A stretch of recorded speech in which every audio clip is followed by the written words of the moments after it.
Добрый вечер, друзья мои. Я приветствую вас на канале Israel My Life Vlog. В Израиле наступает самый главный праздник Йом-Кипур. Я хочу рассказать вам немножко историю Израиля. Йом-Кипур в иудаизме самый важный из праздников. День поста, покаяния и отпущения грехов отмечается в 10-й день месяца Тишрей, завершая 10 дней покаяния. Согласно Талмуду, в этот день Бог выносит вердикт, оценивая деятельность человека за весь прошедший год. Традиционно в этот день верующие евреи соблюдают почти 25-часовое воздержание от приема пищи, проводя большую часть дня в усилительных молитвах и обязательном порядке посещения синагоги. В Израиле публичное нарушение Йом-Кипур, например, прием пищи, вождение автомобиля или разговор по мобильному телефону, не принято, даже среди светских евреев. В этот день обычно дороги пустуют, за исключением машин скорой помощи, полиции и пожарной охраны. Поэтому дети свободно ездят по улицам и шоссе на велосипедах. И израильтяне в шутку называют Йом-Кипур праздником велосипедов. Также в Израиле в этот день не работают теле- и радиостанции, общественный транспорт и даже закрыт аэропорт. Судный день, он же суббота-суббот, это самый священный для еврейского календаря день, когда мы просим прощения перед Всевышним и людьми, вспоминаем ушедших и подводим итог своим поступкам. В субботу, 6 октября 1973 года в 14:00 Сирия и Египет одновременно атаковали израильские позиции. Несмотря на то, что во время поста многие евреи находились дома, призыв осложнился тем, что радио «Голос Израиля» не работало. Сирийская армия нанесла авиаудар, за которым последовал массивный обстрел израильских позиций, расположенных вдоль границы на Голландских высотах. По завершению обстрела в бой вступили 3 сирийские пехотные дивизии и 1400 танков, которым противостояли лишь 180 израильских танков.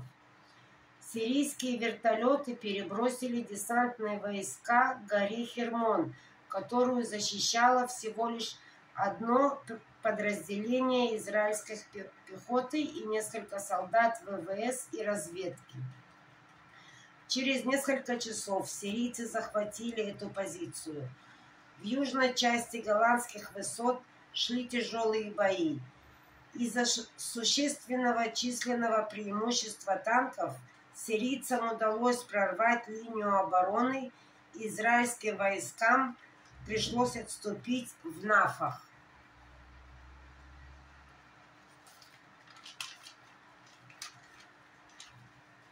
В этом районе развивалось центральное сражение, по окончанию которого сирийцы сумели прорваться вглубь голландских высот. В районе шоссе Иудея сирийцы находились лишь в десятки километров от устья реки Иордан. На Северном фронте голландских высот 7-й танковый полк блокировал продвижение сирийской армии вдоль линии обороны. В ночь с 6 на 7 октября 1973 года войска противника взяли под контроль трассы, ведущие к озеру Кенерет, в то время как первые части сирийской армии находились на расстоянии 800 километров от поселения Эль-Аль. В воскресенье 7 октября раздались ожесточенные бои вдоль линии израильской обороны, в которых оба враждующие стороны понесли тяжелые потери. 8 октября израильские войска на Южном фронте Голландских высот перешли в контратаку. Израильские войска противостояли 2 сирийских танковых батальона. После тяжелых боев 8 и 9 октября войска противника были разгромлены.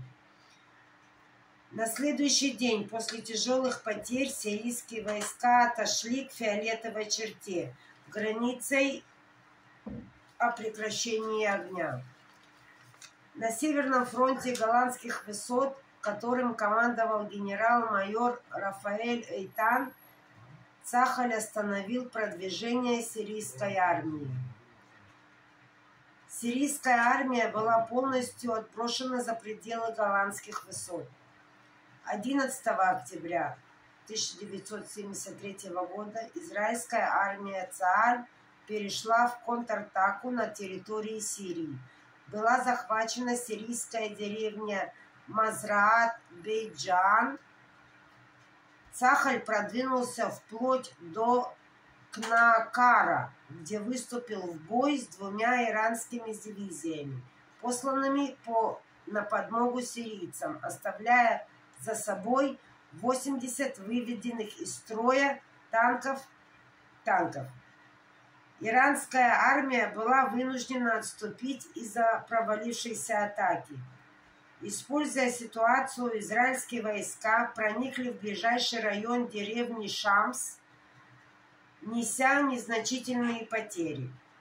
Цахаль расположился с помощью и в удобной для себя позиции, которую не смогли прервать арабские войска. 21-22 октября 1973 года была освобождена позиция на горе Хермон, а также были захвачены несколько сирийских опорных пунктов в глубине сирийской территории. Военные действия на Голландских высотах завершились захватом стратегически важных укрепленных позиций на горе Хермон.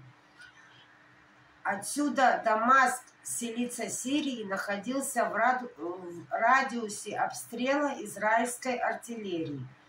Такова была военная ситуация, и сирийское руководство приняло условия о прекращении огня на основании резолюции Организации Объединенных Наций номер 338 от 22 октября 1973 года. Война Мильхемет Йом-Кипур, война судного дня, продолжалась 6 октября до 22 октября 1973 года. Я благодарю вас за внимание, за терпение. Спасибо большое новым друзьям, новым подписчикам. Подписывайтесь на мой 2 канал «Израиль и его плюсы». С вами была Алина. До новых встреч в эфире. Мир вашим домам и нашим тоже.